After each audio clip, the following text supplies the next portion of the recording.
The preceding program was paid broadcast. Any ideas, comments, and opinion expressed by the program hosts do not necessarily reflect the views and opinion of the station. The program and its producers are not affiliated with the station. Ang dinalan sa kasulatan sa aton sa sininga adlaw makita sa makasulatan ni Pablo sa mga taga-Galacia kapitulo 6. Kag akon pagabasahon ang versikulo 6. Ang pulong sa Dios nagpayag sa aton sa Galacia kapitulo 6 versikulo 6.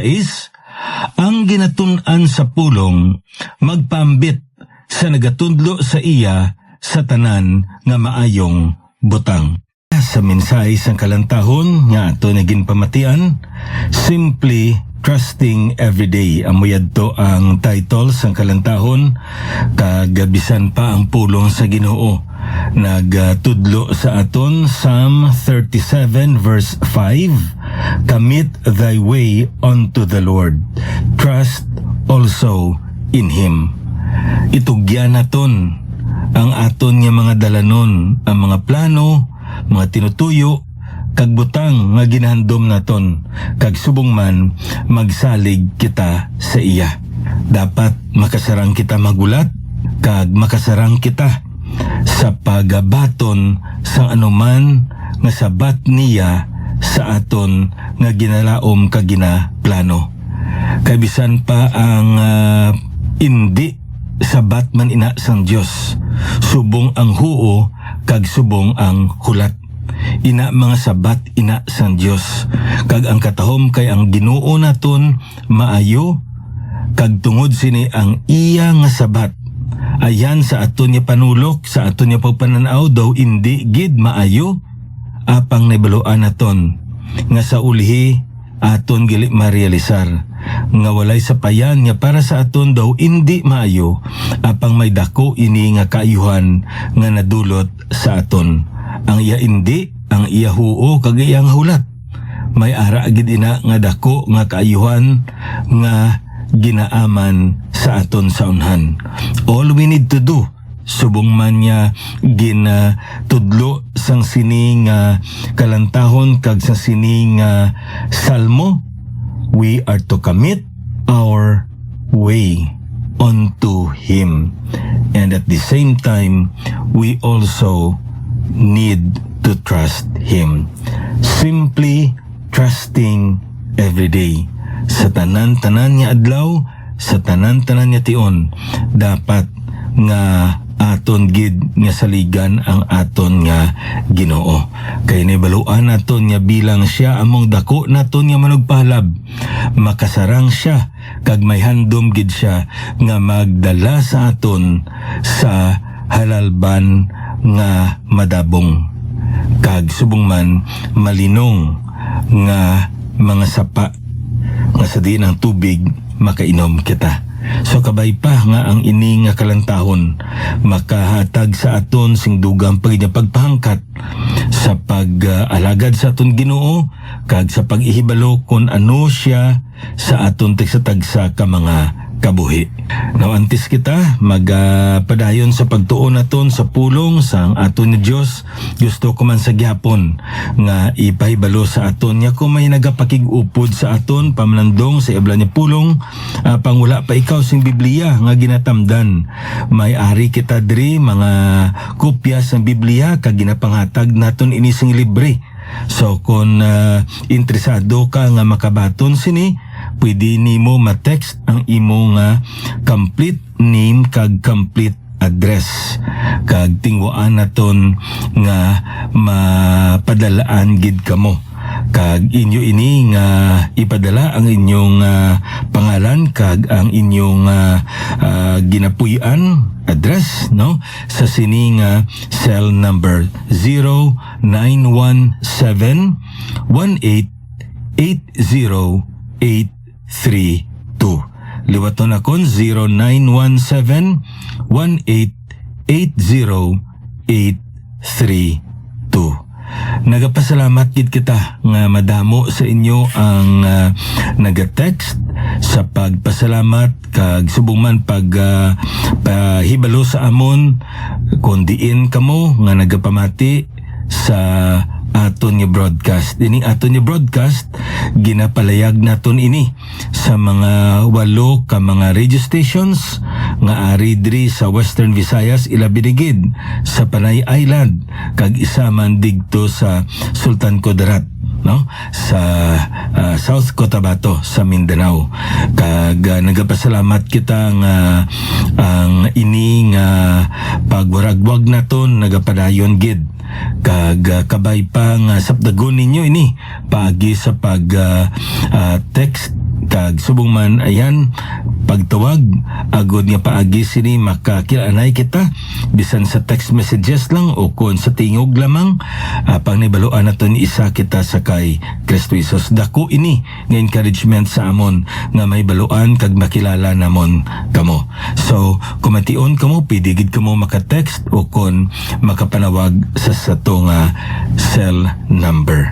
Now magapadayon kita sa pagtuon naton sa pulong sa aton nga Ginoo, walking courageously in a world of chaos. Amo ining aton nga ginatun-an subong kag isa sa mga butang nga aton nga makita sa pulong sa Ginoo nga ang aton nga Dios wala iya naghatag sa aton sang espiritu sang katalaw, espiritu sang kakugmat, kundi espiritu gahom sang ginatawag naton kaisog. Amo ina ang iya nga ginatudlo kag subong man ginapahayag. 2 Timothy chapter 1 verse 7, For God hath not given us the spirit of fear, but of power and of love and of sound mind. Di kun aton niya usaon ay ni nga dinalan sa kasulatan, makita naton niya amo ini ang ginbugay sang Ginoo sa imo kag sa akon bilang makanakan niya. Gahom kag subong man, gugma kag ang pagkabut-anan, sound mind, self-control amo na ang pulong gingamit sang ibandra, no? Discipline kag subong man, well-balanced mind. Di kun aton usasaon ang ini nga dinalan sa kasulatan, may ara gid kita gali kasiguruhan nga ari na ini, ginhatag na ini sa Ginoo sa imo kag sa akon. Kag ang kinanglanon naton nga aton ini nga tuuhan kag gamiton naton ini sa tion nga mag-abot ang katalaw ukon ang kakugmat ukon ang kakulba. Amo ining makitain naton sa pulong sa Dios. Paano naton ini gamiton? Ti aton nang natun-an sa nagligad ang iban pagid nga mga ginlaygay sang aton Ginoo sa imo kag sa akon. Kag nga ang iniya nga dinalan sa kasulatan, Galatians chapter 6 verse 1 to 10, makita naton nga ang isa sa mga pamaagi amo nga dapat ikaw kag ako mangin mabinuligon kita. Kaysa tion nga nagabulig kita, ang kakugmat, ang kakulba, madula. Kaya nga man, ti na islan ini, na hatagan ini, sang butang nga nakatabon sa aton nga kakulba, kag subong man sa aton nga kakugmat. Kag nibaluan naton nga makapangalagad kita kay may kasiguruhan kita. Ano ginambaldra sa Biblia sa aton? Ang aton nga pagpangalagad may dako gali nga kabilianan sa tubangan sa Dios. Ang aton nga mga binuhatan, ang aton nga pagpangalagad, ang butang nga ginahimo naton sa ngalan ni Kristo Jesus, hindi ini makadulong sa aton sa kaluwasan. Kay una sa tanan, wala sing anuman nga maayo nga binuhatan nga makahatag sa imo kag sa akon sang kaluwasan. Amo ina nga kulang taon naton sa Bible, anong ginambal niya? For by grace are ye saved through faith. It is not of yourselves, it is not of works, lest any man should boast. Di klaro nga makita naton sa pulong sa Ginoo nga wala dra sing ginatawag naton kaangtanan ang maayo nga binuhatan sa aton kaluwasan. Ang butsilingon sini, hindi ini makadulong sa aton, hindi ini makabulig sa aton nga maluwas kita. Apang sa piyakabahin, ang maayo nga binuhatan ang pagpangalagad bunga ini sang aton nga kaluwasan. Kati amo inang makita naton sa pulong sa Dios. Ikaw kag ako nga naluwas na, ang aton gali nga pagpangalagad importante. Kay amo ini ang tanda sang imo kag akon nga kaluwasan. Kay nga man suno sa makita naton sa pulong sa Ginoo, Efeso kapitulo 2 halin sa versikulo 8 tub 10. Masapuan naton dira ka matuoran nato sa aton nga kaluwasan. Sa nauli nga versikulo 10, diri naton makita nga gintuga kita kay Kristo Jesus nga sa mga buhat nga maayo. Kag nga ini gani ginaama na ini sang Dios. Wala pa kita gali maluwas, naama na ni sang Dios. Subuot silingon sini, nagahimo kita sang maayo nga binuhatan, indi agod nga maluwas kita. Kun indi, kay naluwas na kita. Amo inaya ang masapuan naton sa pulong sang aton nga Ginoo. Ang aton nga binuhatan, amo ina ang prueba, amo ina ang pamatuod, amo ina ang ebidensya nga ikaw kag ako matutuod gid nga tumuluo. Amo ina nga ang ginambal sa Ginoo sa aton, by their works ye shall know them. Makilala ninyo sila. So makilala kita tungod sang aton Kristohanon nga pagkabuhi, kabuhi nga katulad sang kabuhi ni Kristo Jesus, Christ like life. Amo ini ang makita naton no kung masapuan naton sa pulong sa Ginoo. So paano naton ini mapahayag pagi sa pagbulig naton sa aton isig kapareho nga tumuluo kag bisan pa sa mga pagkatauhan nga yara sa palibot naton. Ti ining Galatians chapter 6, ang ini nga dinalan nagapatuhoy ini sa mga pagpahangkat nga makita naton sa sulod sang isa ka iglesia. Kag sa aton nga natun-an nga ang iglesia sang aton nga Ginoo indi lamang ini isa ka katilingban sang mga tumuluo, kun indi isa man ini ka eskwelahan buluthuan sang mga makasasala. Subot silingon sini, ang nagatipon nga mga katawan, mga balaan, kag subong man, mga makasasala. Balaan kay tinubos sila, kag ang ilang kahimtangan kag estado sa tubangan sang aton nga amay, matarong, apang sa ila nga pagpangabuhi sa sinikalibutan, ginaamat-amat pa dihon kag kambyo sang Ginoo ang ila nga kabuhi sa pagkamatarong. Amo ina iya ang masapuan naton sa pulong sang aton Ginoo. Kag sa tunga sini sa mga pagpahangkat, ikaw kag ako may ara kita katungdanan nga magbulig sa aton nga mga utod. Kay nga man, ikaw kag ako kinanglanon nila, subo nga sila kinanglanon naton. Makabulig kita, kag bululigan man kita. Amo ining relasyon naton sa sulod sang iglesia. Gani kon aton usasaon sa pulong sa Ginoo, may ara kita nga katungdanan nga gintugyan ang Ginoo sa imo kag sa akon sa sulod sang aton nga iglesia. Ti ano ining una diri, ato na ini nakita, the case of a sinning brother, we are to restore him. Second, the case of the burdened brother, we are to relieve him. And then the case of the proud brother, we are to teach him to re-examine his attitude. And then ari diri sa aton niya nga ginatun-an subong verse 6, the case of the learning brother, no? Ang isa ka utod naton nga nagatuon, ano ya ang iya diri nga katungdanan. Kag kun usasaon naton ang pulong sa Ginoo, he is to share good things with his teacher. He is to reach out to to his teacher and share good things. Amo ina ang ginatudlo sa sini nga dinalan sang kasulatan sa aton. May mga butang kita nga natun-an una gidri the respondents sinuy ni sila mga kauturan naton nga ginatudloan. And what is their responsibility? They are to share. Kaya mo nang ginambal dira sa Biblia sa aton. Let him that is taught in the word. Learners, amo ning mga ginambal diri ni Pablo, communicate unto him that teacheth. Share. Amo inang ginambal dira, no?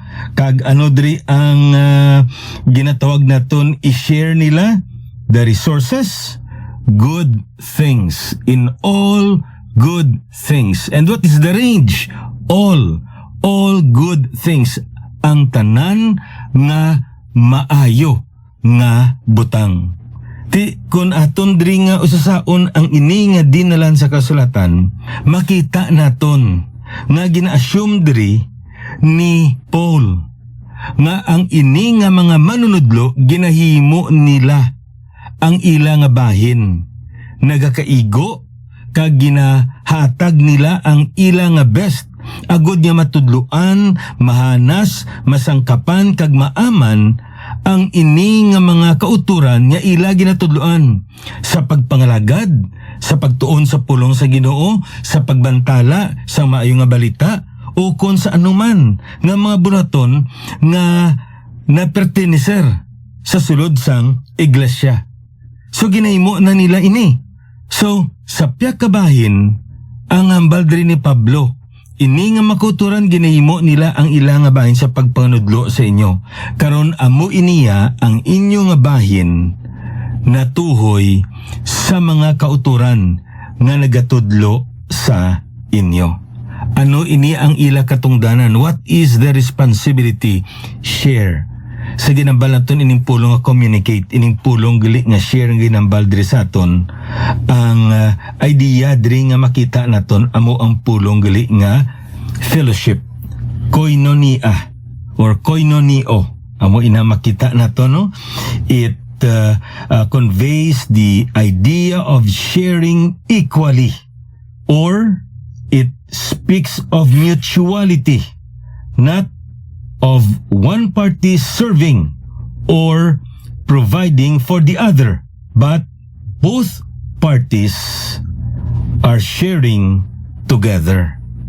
So kung sa aton pa, hindi gali iniya one-way ministry, kung hindi two-way ministry ini. Nagapangalagad sila sa inyo, ang manambal ni Pablo, pagi sa pagpanudlo. Karon dapat man kamo magpangalagad sa ila. Paano? Sa pagpaambit sang tanan nga maayo nga butang. Amo ina ang ginatudlo sa sini nga dinalan sang kasulatan sa aton. Sa ginambal nakon ang kalibutan subong ang yara sa panuna sa kalibutan niya ang sa iya lang. Mabulig siya basta may kwaon siya. Himuon niya ini nga butang basta nga may balikan man siya. Maupod siya basta may ara man siya nga parte. Ti kun lang taon niya naton sa Biblia, makita naton nga tamaan gitya klaro. Hindi kita magpangalagad nga nagalaom nga may balos. Kay may posibilidad nga ang tawo nga ginabuligan naton hindi makabalos, hindi makakilala kag malipat sa aton. Kag kun aton ina nga may baluan, ano ang gakatabo? Masuban kita, mangakig kita, masunggod kita.